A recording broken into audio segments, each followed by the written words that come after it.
12 कड़ी से ज्यादा ही जमीन होगा। मेरे पिछवाड़े में 3 तरफ का मेरा अपना निजी रास्ता हो गया, तो मैं दूंगी तो अकेले इतना 3 साइड का मैं रास्ता नहीं दूंगी। वो लोग 3 तरफ का रास्ता है, तीनों घर का आदमी हम लोगों को घूस करके मारपीट करके लाठी के हाथ लेना चाहता रास्ता, मारपीट करके।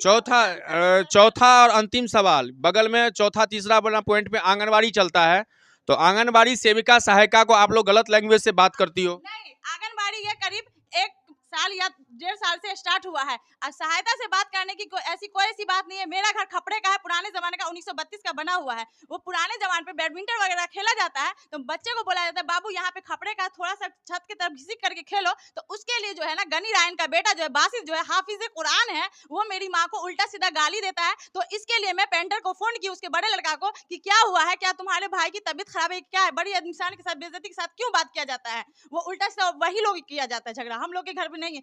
मान लीजिए 4-5 घर की लेडीज और जेंट्स रहेगा, एक घर में 2 लेडीज